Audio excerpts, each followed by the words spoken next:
Okay, everybody. What to say after that show? Before we get into any details about reviewing the show, like in my thoughts. Overall, I thought the show was kind of like a mixed bag. There was some good, some bad, some what the hell did I just see? Quite a few of that. But, for the most part, it was, for the most part, it was kind of predictable, but the way it happened wasn't unpredictable. Like, you thought, okay, this would be easy. It's like, oh, if you predicted it, you got it right. But if you predicted it the way you thought it was going to go down, you probably got that wrong. I'll explain it. Anyways, kick off the show with another promo of the Authority. Yay, because we don't see this every Monday night on Raw. Wait, we do. And Vince McMahon comes out. God damn it. And comes out basically, reminding us that, oh, if the Team Authority loses tonight, they're not going to be in power, and yada yada yada. If Team Cena's team loses, every one of them but John Cena is going to be fired. And then comes down the ring, gives in his little, 5 cents into there, saying whatever. And basically, Vince McMahon adding the stipulation that if Team Authority loses, the only way they can get back into power is if John Cena allows them to. Okay.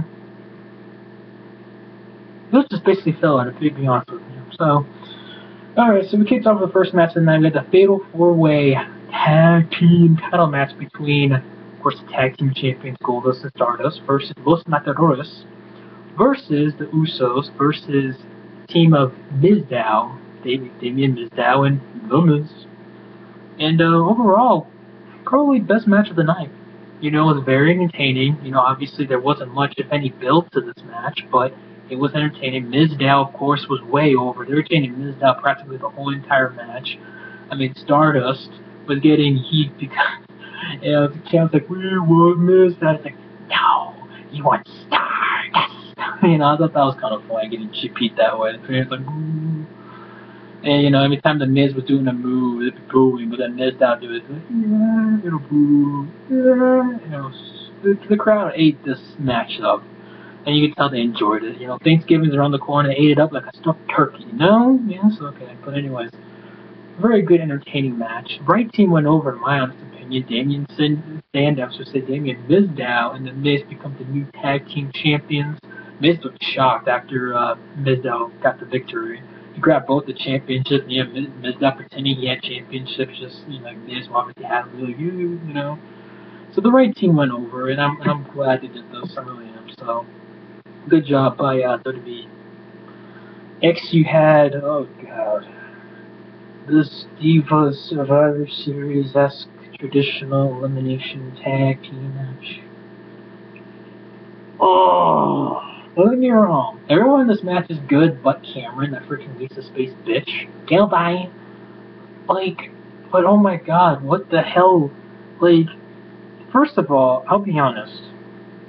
When people usually say they don't give the Divas amount of time, a lot of time, for a short card, obviously supposed to fill basically 3 hours of content. They should have gave this match a little less time. I'm sorry. I mean, I don't mind Natalya, Alicia Fox, Naomi, Emma, Paige, Summer Rae, and Layla. But, oh my god, this did not come off well. The most entertaining part of this match was Tyson Kidd on his freaking iPod listening to his music with his headphones on and taking selfies. Fact. It is true. That was the most entertaining thing about this matchup. Seriously. Granted, not the closest to Divas booties, but that's for another story. Like a clean sweep. As Paige's team went down one by one. Out went Cameron, out went Layla, out went Summer, and then went Paige. So, I mean, it was the last time Alicia Fox won on pay-per-view. I guess that's pretty good for her, so, yeah. Anyways, You had a little backstage segment too. Also on the night, you had Adam Rose and Bunny, who was supposed to be Sami Zayn apparently. They're playing their little WWE Stackers wrestling action figures, and thank God the Bunny didn't literally butt fuck freaking Adam Rose in the ass. Slater Gator came out, and they're like, oh yeah, you guys are a joke, blah blah blah, and then basically Adam Rose is like, oh yeah, let's have a tag team match. You guys are lemons and we're the rosebuds. And I'm sitting here going, oh goddamn, we're actually gonna have the Bunny on the freaking pay-per-view. Shoot me now. So then we have Bray Wyatt versus Dean Ambrose. Yeah, versus freaking Joker's long lost son, Dean Ambrose. And this match was actually better than what I expected because, as I said before in my Raw reviews, and I believe my pay-per-view reviews as well, Bray Wyatt seems like he's green as grass in the ring. Here tonight, he didn't seem as green. He seems like he has gotten better. He can do more than just blah, blah, blah, blah on the mic. You know, basically, he's more than just like WWE's version of Ethan Carter III. You're a good talker. When it comes in the ring, I sit there going,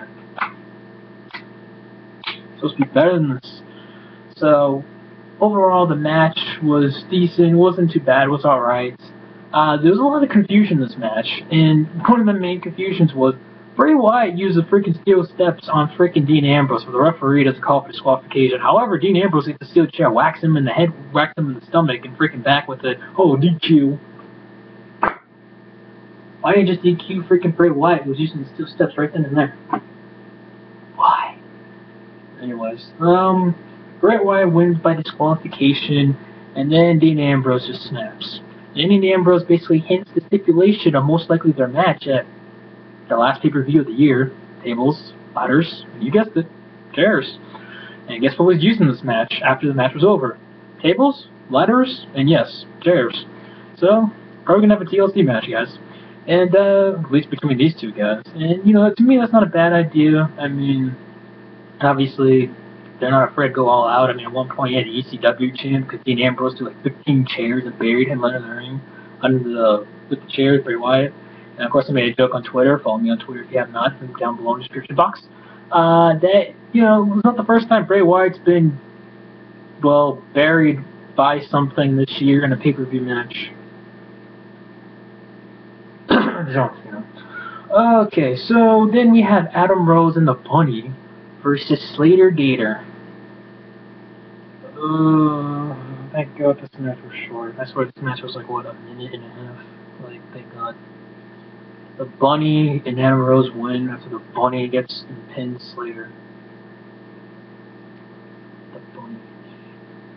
Okay, so then we go on to the Divas Championship match between the 12-year-old Miss Brooke, AJ Lee, the 12-year-old Miss Brooks, versus Big Titty Wonder Woman Bella. And of course, you guys know Hippie Bella has 2 more days left of her Cinderella storyline. And the non-PG thing happened, and I sat there with my eyes both in my head, probably like every guy with a penis, and that is straight. Freaking AJ, freaking Nick, freaking Brie Bella. Now, of course, they quoted this, and I thought of it immediately too. You guys remember WrestleMania? It was 28, right before the World Heavyweight Championship between Daniel Bryan and Sheamus. AJ gave a little kiss to Daniel before the match, and of course, they ended the Bro Kick, Sheamus winning, blah blah blah. You know, the end, the story. So, Brie distracts AJ by locking lips with her for 6 seconds. Right, she made out with her for about good old 6 seconds. It's all over YouTube, it's all over Twitter, so just in case you want to see it, look it up if you're bored. And the crowd was like, what the hell? Like, freaking, yeah, hardcore, you hear a lot of guys, you know, yeah. Granted, if I lived in St. Louis, Missouri, and I was there, I'd probably be marking out too. I'm not lying. So then, Nikki hits the rack attack. 1, 2, 3. Big Titty Wonder Woman Bella is your new Divas champion. And I'm going, yes. The end of the 12-year-old Miss Brooks is done. The reign is done. And from what I hear, she could be done overall. Oh, God. She's done. Thank God. And you obviously know where this is going to go. You know, they kind of teased that Brie possibly being heel, but, you know, somewhere down the road, Brie's going to be like, I want that title from you, bitch. And we're going to have Brie Rhea Hippie Bella versus the Divas Championship. And last but not least, the main event, which was like 45 motherfucking minutes long. Team versus Team Beldona Authority. And this match overall, it had its good moments, but they also had his, like, I want to shoot myself moments. The good moments, for example, Big Show eliminating Mark Henry within like 3 seconds. So I'm like, shit, that's the best match they've ever had. It's good. And then freaking, like, a few minutes later, Ryback gets eliminated. I'm like, seriously? Ryback gets eliminated, but freaking Big Show and Eric Rowan are still in this damn match? You gotta be freaking kidding me. So then they get eliminated. And of course, people are anticipating Randy Orton's turn. Oh, by the way, I almost forgot. I'm sorry, I almost forgot. It's a long night. Roman Reigns had a robotic, pointless, freaking satellite interview with Michael Cole. And he's like, I'm gonna make it rain in that bitch. I do not want this guy to come back in a few weeks. I'm sorry. I do not miss this son of a gun at all. I don't miss him at all. And the funny thing is, Vince is like, oh, we gotta make you into a badass. Meanwhile, you hear him in a non-kayfabe wise interview. The guy sounds like the nicest guy in the world. So you come from the nicest guy in the world, transition to a badass. It just doesn't work well for him, especially how robotic he is. Anyways, back to the main event. So yeah, Ryback gets eliminated, and then it's down to Big Show, Rowan, Ziggler, and Cena versus what's the top of my head, guys? Harper, Rollins, Kane, and Uso. And this is the spot I don't get. Remember when I said how when Ambrose got disqualified, didn't make much sense because Bray Wyatt got the DQ, should have got DQ before then with the steel steps? Here's kind of the similarity here. Freaking Ziggler is on the Spanish announce table, and Rusev gets ready to splash him all the way down to freaking China. And he misses. And remember, while they're outside, the referee is not counting. Right when Rusev hits the table, oh shit. 1, 2. You know, the referee starts counting there, and I'm like, you're just now starting to count? How stupid are you, man? So Rusev gets counted out, he gets eliminated, and I'll give WWE credit though. Smart way to eliminate him. The only way that this could be smarter is maybe by DQ or somewhat, but at least, you know, he doesn't get pinned, he doesn't submit, so it still makes Rusev relatively still a strong competitor, still a threat. So, you know, give WWE somewhat props there. And then you had Eric Rowan get eliminated. Harper, I believe, eliminated him, thanks to Seth Rollins coming in there. Then, you know, it was down to Big Show and Shawn Cena and Ziggler. Ziggler at this point was knocked out. Cena was coming in the match. Big Show knocks him out. I'm like, oh good lord, the 8th billionth time we've seen Big Show turn heel. He shakes hands with, you know, Triple H. And crowd. So Big Show, John Cena gets eliminated after obviously getting pinned after the knockout. So Cena has to go off. Big Show goes off, which means there's a count out. So basically, it's 4 against 1. The Authority versus Dolph Ziggler. And then Dolph Ziggler rolls up Luke Harper. You know, he hits the zigzag on Kane, eliminates him. Rolls up Luke Harper, 1, 2, 3. So now it's 2 against 1. 2 against 1. No, excuse me. Seth Rollins. Sorry, guys. Hold on, man. Seth Rollins versus Dolph Ziggler. And they start going at it. Ziggler hits, I believe, 2 zigzags in between their sequences, and both times the referee gets knocked out by good duh. He's like, this ain't happening.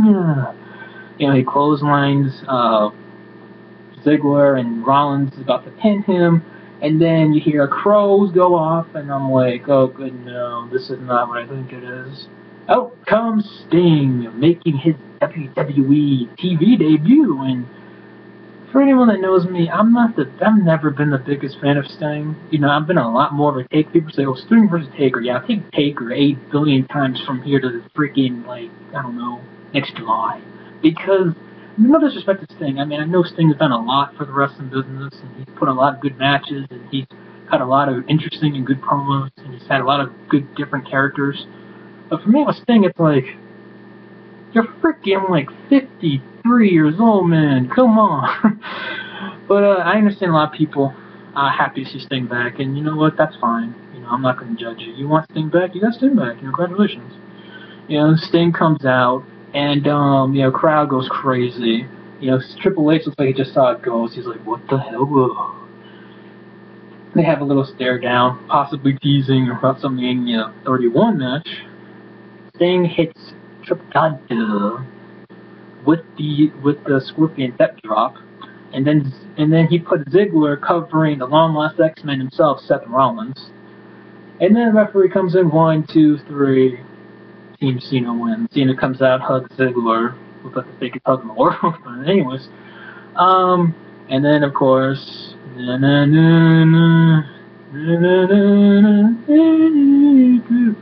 started to chant by the crowd, and I'll give the crowd credit too. This was one of the better crowds I think WWE has had for a pay-per-view, because in recent months, really, they kind of had a crowd, in my honest opinion, like they've just been mostly dead. They were actually relatively active tonight, so props to St. Louis. Thank you for being active for this mediocre show. Because to me, that's what it was, a mediocre show. A lot of it, the Ambrose, the Bunny, the confusion of the referees, freaking chunk of filler. But then you also had your good moments, like Dean Ambrose looking strong despite technically losing. It adds a little interest in the Divas division between Nikki and Brie. Sting obviously coming back. Damian Miz down, the Miz becoming tag team champion. So it had a lot of good, exciting, moments. And of course, but it's just like, a lot of people are now predicting that maybe Sting becomes the newest GM of the WWE, which I could see happening. As long as Sting does not wrestle in the ring, I'm fine. If he goes out there and becomes a GM or just does whatever, fine.